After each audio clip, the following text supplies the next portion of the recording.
Okay, we're going to do a little video on here of the work on the little Southbend 14.5 inch. So as you can probably see here, we've got the compound off, we've got the cross slide off, it's over there. There's some typical scratching here from chips being underneath here, so on and so forth. Gibs are in decent shape. What we're going to be working on right now is we bought two new nuts here for the compound and the cross slide. And first off, with the compound, if we look at this here, I'm hoping you can see it. If not, I guess you'll just get a narration. Anyways, with this, we can put our nut on here, and if you look here, it's rolled over here really bad, and this is rolled in. Not really rolled in, it's more wore in, almost taper in there. And then there's a lot of scratching on the front from the face, from the dial rubbing on it. And you can see that we're having a little trouble getting that on and off because there's so many burrs on there from over the years of this set screw being turned in really tight.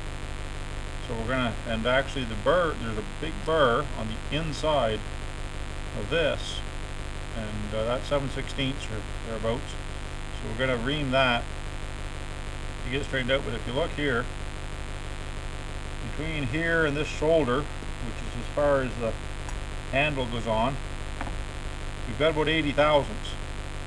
Near as I roughly measured, I didn't use any gauge blocks or anything, but we know we got about 80 thousandths there, and that has to come out because the handle tightening onto here sets our preload. So if we bring that out just about flush there, you can see the gap in here. And we know on our dial we were pushing 100 thousandths. Now we got the old nut here somewhere, and it isn't totally trashed, not like the one for the cross slide. Anyways, but we can thread this new nut on there just about anywhere along the thread. We measured the width of the thread. It looks like a square thread on here more than an Acme, but it might be an Acme thread. Anyways, we can thread it on just about anywhere, and we get a little bit of rock, but very, very little, if any, end plate. So we know all of our problem is in here. So the cure for that, I think the simple cure, I like simple cures, is we're going to take all this off. I think we might put that on surface grinder and just clean up that surface just because we can. We don't want to have to make a new one of them with all the indexes in it. And this has just got a slight bit of wobble here, but I don't think that's going to make any difference in the grand scheme of things. And we'll just take a little polish off of that with the surface grinder. And then in here, we're going to put this on a dog between centers, because that's how it was made originally. There's a little center here and a little center there, and I knocked everything on the floor here. See how much of it we can lose. So we're going to turn the burr off of that, and then we're going to turn this edge nice and square. And we're going to turn the end of this nice and square. Right back, even if we have to touch a thread there, that'll be fine. Then, once we get these faced off on the surface grinder, we'll put it all back together. We'll put our handle on, and that didn't have the right nut on it before. It's a 5/16 coarse thread, and the threads are pretty bad on it. But we'll chase them with probably a die or maybe even a thread chaser. I think I got one the right size. And we'll make a knot, and we'll fit it all up, and we'll pull it back till it's just hand pulled against here. And then we'll take our gauge blocks, we got a bunch, and we'll find out what fits in here. And then we'll make ourselves a brass washer to fit that, which should take up all of our backlash problems, because there's no use making a new one of these. There isn't enough wear on the threads to warrant it. We'll work the end here where we got pretty much virgin threads. And we're looking at yeah, 48 thou. We come in here and we're at yeah, I guess there's a bit of wear there. Let me see. Yeah, 43. So 5 thou wear. That's not catastrophic there, especially with a new nut. And we aren't making hospital equipment here. It's not laboratory quality. Now the big train wreck we got is the cross slide lead screw, which is a 3/4 8 Acme. You can see the taper on the threads. And here we got 60 thousandths.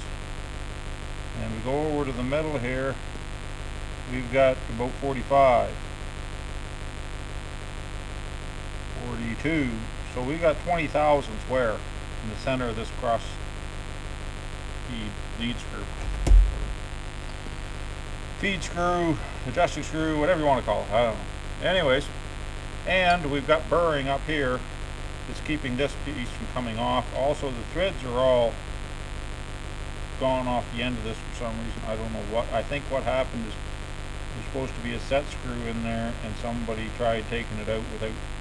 They set screw at some point and got her out 3 or 4 threads before they realized what they were doing. So I might make a new one of these.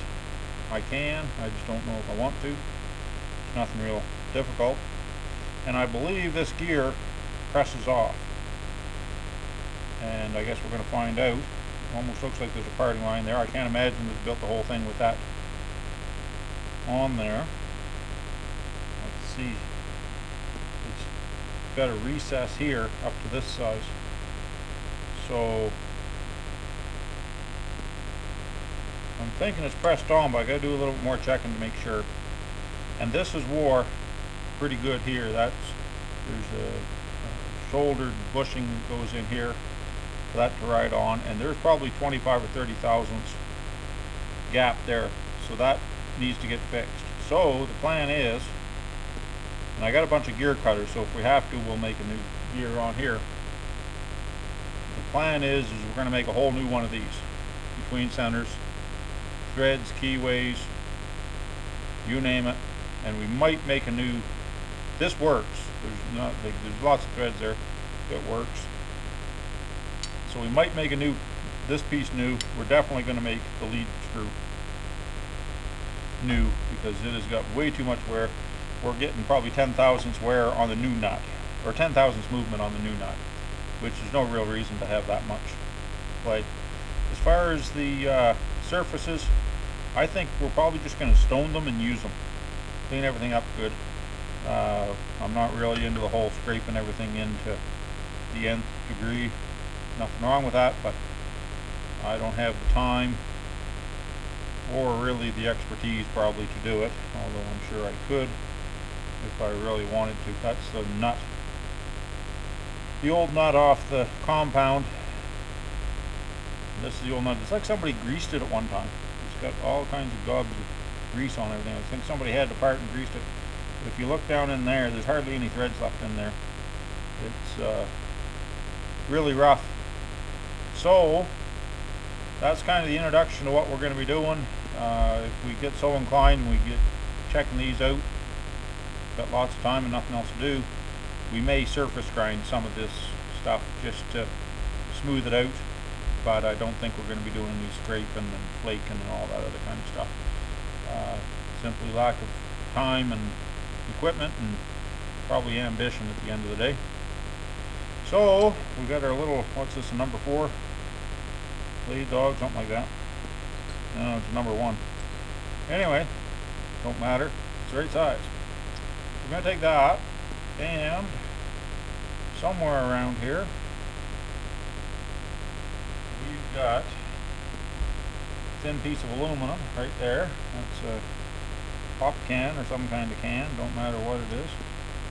And we're going to put that up on top there, and we've got a little piece of brass here we're going to put underneath of it like that.